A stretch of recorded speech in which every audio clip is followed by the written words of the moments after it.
I'm going to go with the home team, Baltimore, by 6 points. I think Baltimore is the better team. I think they've got the better coach, the better overall roster. I like Baltimore by 6 points. Danny, what do you got? I'm on board with you. I'm going to go Baltimore by 7. I think I'm a little bit like you're going to price is right me. Yes, exactly. Okay, $1 over. Take the over there. How it we is. still haven't got a picture, Jen. I thought you were going to get that fixed more. Yeah. Look at that face. But I do think this is a game we were going to be talking about Lamar Jackson and Deshaun Watson putting on an absolute show, going toe-to-toe with one another. But ultimately, I do think the home team and Lamar Jackson get it done. Real quick, you thought Jenna was going to get our graphics fixed.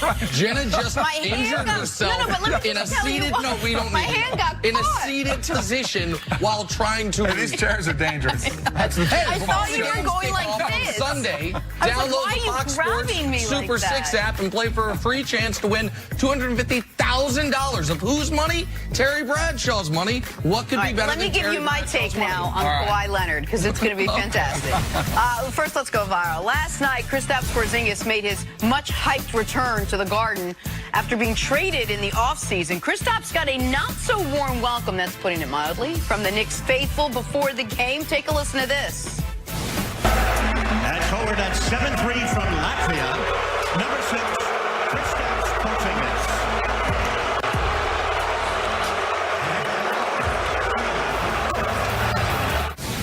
Was that the kid that booed him at draft night? I think he's just older now. Right? Sometimes guys get traded and they get booed when they come back, and I think it's unfair. I'm like, the guy didn't want to be traded. Kristaps wanted out. Yep. Demanded out. That didn't like being in New York. And the Knicks everyone's piling on the Knicks, and some of it's justifiable. I do wonder how that trade's going to look in a few years. If the other option was to pay Kristaps $100+ million, Kristaps right now has been one of the least effective players in the whole league. Luka Doncic has carried that team. If Kristaps can get back to being the player he was pre-injury, that Mavericks team could do real damage. Right now, he's been terrible. So as odd as it is, the Knicks are coming out looking okay in that trade for the time being until Kristaps regains his form. There should have never been any doubt, though, that he was going to get greeted with that welcome Have in you New been York. to the Garden when a player came back? That's what New Yorkers know. They're so good at that. Let the Knicks fans be good at something right now. Yes, exactly. And as you mentioned, it was ugly towards the end of that tenure, and there was some real tension. All right, Clippers taking on the Pelicans last night. Paul George making his L.A. debut. Lonely night for him without his buddy Kawhi Leonard in the lineup.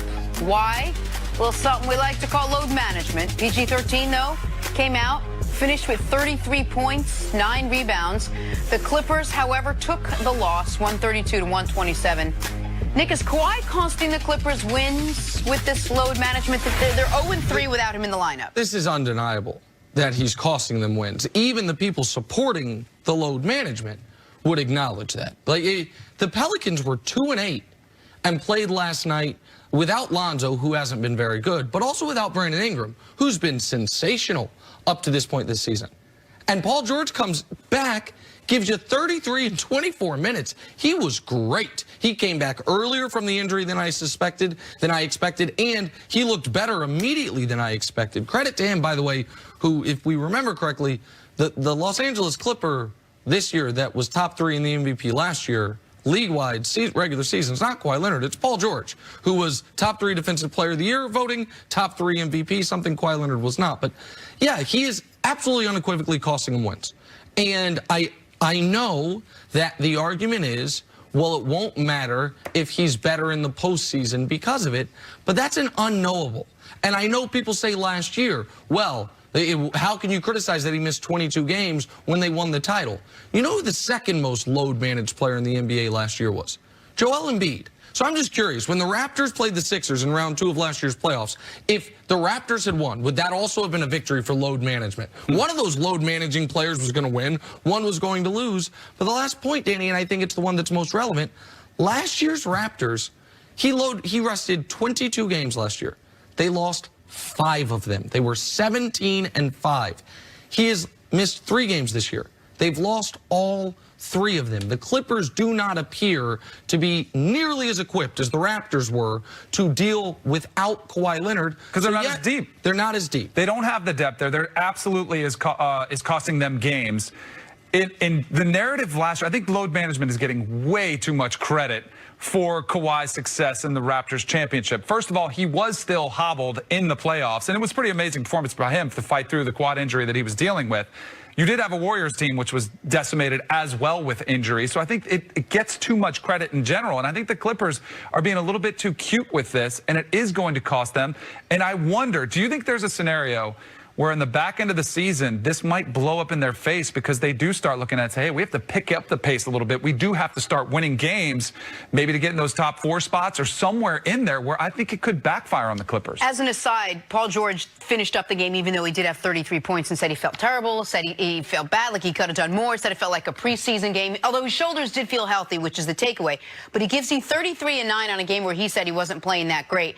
Could he get better enough where Kawhi doesn't have to play all those games? Listen, where Paul George is talking about is the Clippers as a team were horrific defensively. He had 5 turnovers, and he only played 24 minutes. I'm sure what he's really talking about is Paul George is not here to play 24 minutes, and in those 24 minutes, he was in foul trouble. He had the 5 fouls, and so that was part of it. I don't know exactly what their plan was minutes-wise, but I wonder how much the foul trouble played into it, at least to a degree. But yeah, Paul George coming back makes it a lot more palatable when Kawhi Leonard misses games. It's why people really started paying attention to this last week.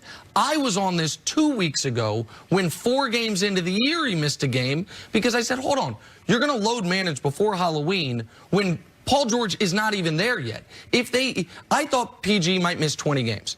They said it would be around 10, it ended up being right around 10.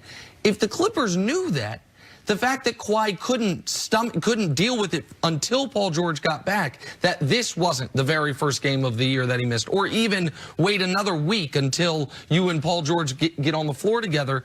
But yes, it is costing them.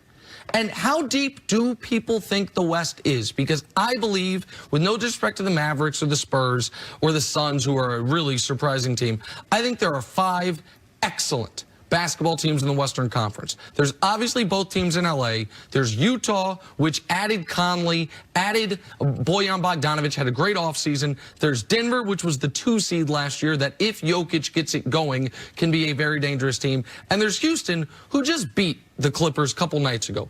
5 teams. One of those teams will be on the road in the first round, and one of those teams will be home after the first round. Go ahead, Dan. And that's what I was referencing. At the back end of the season, if the Clippers find themselves outside of those top 4 seeds, do they all of a sudden start to change their methodology, and then it all blows up in their face? It just, to me, it's way too early to go with this extreme of the rest. And I would argue it's not the top 4 seeds you're worried about. It's the top 3. Because if you are 4, yeah, you'll have home court, but you're playing one of the 5. You're playing one of those 5. One of those teams going home in the first round. Before the year, I said I thought it would be the Clippers. Everyone thought it was a take for this just to make a take, like just to get it. The reason I feel that way and felt that way is because we knew Paul George was going to miss time, and we knew Kawhi was going to load manage, and the idea that they're just going to be able to roll out of bed come the postseason, and even if I'm wrong that they'd be gone in the first round, they are putting themselves in position where of those 5 great teams, 4 and the Clippers, they would have to beat 3 of them in a series to go to the NBA Finals. They don't get the Kings in round 1 or whomever the 7 or the 8 seed is. To me, it's damaging, and it's risky, and we'll see how it plays out. All right, let's take a break. Back to football on the other side. Should Brady and the Patriots be on upset alert in Philadelphia on Sunday? Next on First Things First.